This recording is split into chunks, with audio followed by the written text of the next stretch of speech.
After a summer of frustrating road closures, MnDOT announces part of Highway 169 in Edina will be closed for up to a year. The agency will give information to the public from 4 to 6 tonight at the Hopkins Center for the Arts. The only good news here, the closure will not take place until the fall of 2016, when current construction projects on Highway 100 and 494 are completed. It took a jury just 3 hours to find a new Brighton man guilty on all 4 counts of murder that he faced for shooting and killing his neighbor. Neil Zumberge sat frozen while the guilty verdicts were read.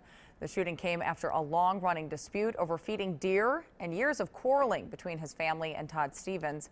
Zumberge loaded a shotgun 6 days before the killing, moving it from the basement to the living room. It was enough to show jurors premeditation. Well, I would think a reasonable person, if they think that their wife is in imminent danger, would have ran out of the house, the front door, screaming, saying, "Get back, get over here. I think he has a gun." He didn't do any of those things.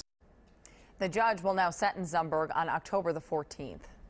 Republican presidential hopeful and Wisconsin Governor Scott Walker used his trip to Minnesota to talk about health care. Last night, he spoke at a fundraiser for Minnesota Jobs Coalition. Earlier in the day, though, Walker outlined a detailed plan to repeal the federal health care law called Obamacare. Walker says he'd abolish the federal health care exchanges and create new tax credits to buy insurance based on age, not income. He would also allow consumers to buy insurance policies across state lines.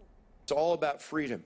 Putting freedom back in the hands of patients and families to make decisions about your health care and about your money. Minnesota's DFL party chairman Ken Martin today called Walker a snake oil salesman and said millions of Americans could lose their insurance coverage. A week from this Friday, all 5 of the Democratic Party's main presidential candidates will be in Minneapolis to speak at the Democratic National Committee meeting at the Hilton.